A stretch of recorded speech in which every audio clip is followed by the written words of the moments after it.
Hey everybody, it's Didi. I'm back again, and I'm here with a video of my May wrap up. But first, I would like to thank tremendously, enormously, thank you for all of my new subscribers. I'm almost almost over 500 subscribers.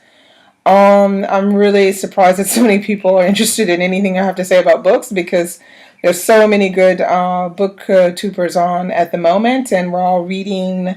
Some of us are reading the same things, but I would say a lot of us, the new ones, are coming in, and we're reading very different books. So thank you again for being interested in what I do here on Frenchy D.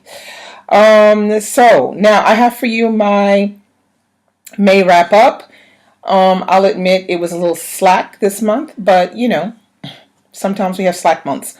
Although I am 2 books in advance on my Goodreads reading challenge, and I would challenge myself to read 55 books this year, and I'm 2 books in advance. So that's okay. I'm 2 books ahead.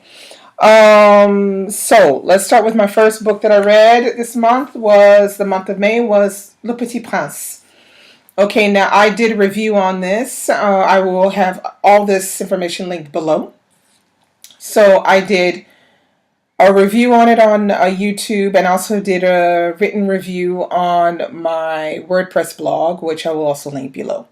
This book was interesting to reread it again after so much time had passed. And I'm not sure that I was overwhelmed by it like some people are, because it's a big deal. I mean, the book is 70 years this year. It was 70 years in April.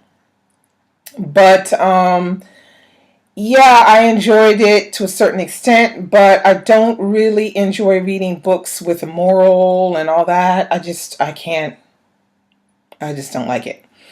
But I did enjoy the artwork in here. Artwork is really, really nice, and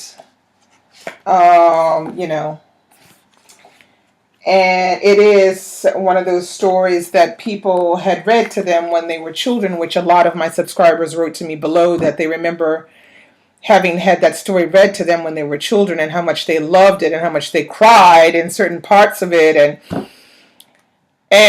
But a lot of them admitted that maybe they wouldn't like it as much now that they're adults. So I say give it a go, because it might be something you'll enjoy. All right, my next one was Relish. This book, I saw somebody on YouTube show this book in their book haul, and I don't remember exactly who it was, but I picked it up and I really enjoyed Relish, My Life in the Kitchen. Basically, it's just, it's Lucy Neasley, and she draws these comics of her life as she goes from childhood all the way up to young woman. And in between each one, she has recipes at the end of each chapter, so it shows you how to make cookies, how to make guacamole, how to make sangria. And it's pretty interesting the way she does it, and she's had a pretty eclectic, interesting life concerning food. So if you like food, you like recipes, you like books around, related to that, I say check out Relish. I think I gave it 4 stars on Goodreads, so check that out. And I wrote a blog post on that as well, because I thought it was very good. Now, this next one, because since everybody seems to be on the Japanese mode at the moment on YouTube, I picked up Patriotism by Yukio Mishima, and I absolutely love this novelette. Okay, so you can see it's quite thin, 56 pages, and it's basically the story of Shinji and Reiko. Shinji is a Japanese lieutenant in the army, and his wife's name is Reiko. And Shinji decides to commit seppuku. I think that's how you pronounce it. My Japanese is very rusty. But that's when you disembowel yourself, when you are a military man and you want to commit suicide, you disembowel yourself. You commit seppuku.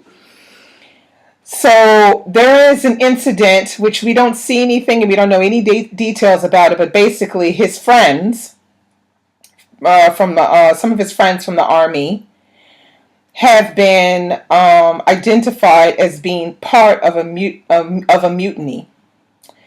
So, having found out that his friends were part of this mutiny, he now will probably have to go and hunt them down and most likely kill them. So he's a little distraught over this news, and so he's come home and he's decided they're going to kill themselves.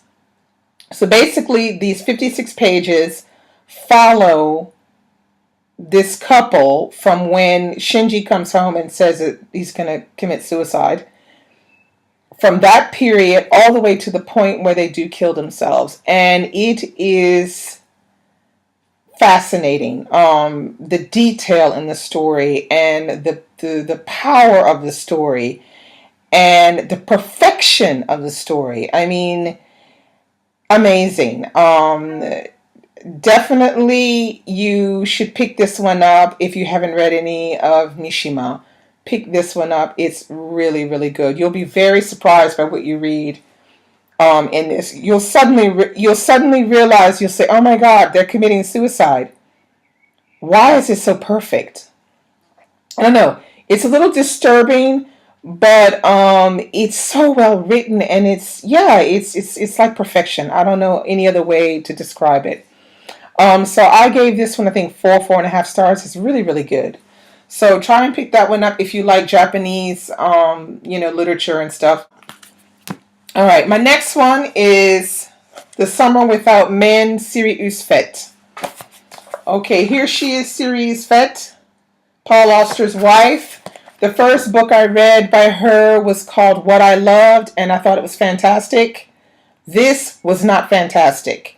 This was a whiner's manifesto, okay?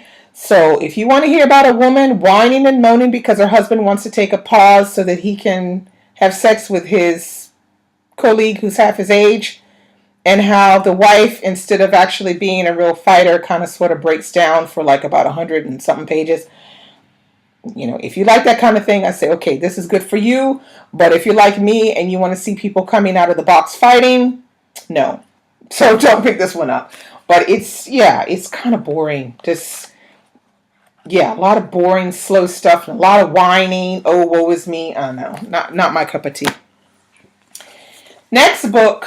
This one was definitely my cup of tea. I really, really, really enjoyed Gathering of Waters. I'm not going to talk about it so much because I did a review on it, so that will be linked below along with my blog post that I did over on WordPress.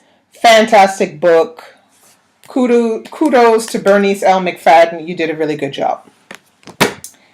And my last book. So you see, it's not a lot. I wanted to have like 10 books for you guys and everything, but slow month. Millennium. I had to pick this one up at the end of the month and thought it was fantastic. Look at that artwork.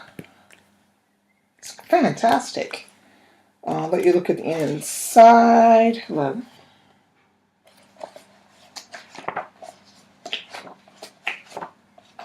Fantastic artwork.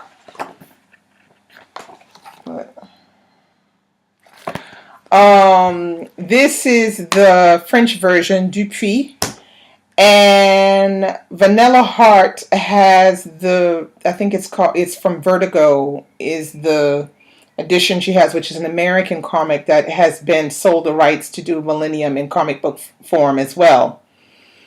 So if you go over to her channel, you could maybe find her video where she shows her book. And this is mine. So I'll be following this series because I prefer this artwork. Now, this is book 1 and book 2. There's going to be 6 books because you can see here on the back.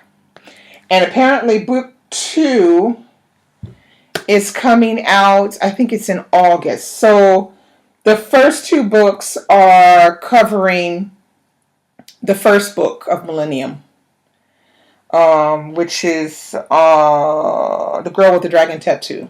Okay. But yeah, I think this is fantastic. It's just like the book, really dark and you know well put together for a comic, because it's kind of a long book, and so you have to pick out all of the right scenes in order to carry it through as a comic, and it's well done. So that was my last read.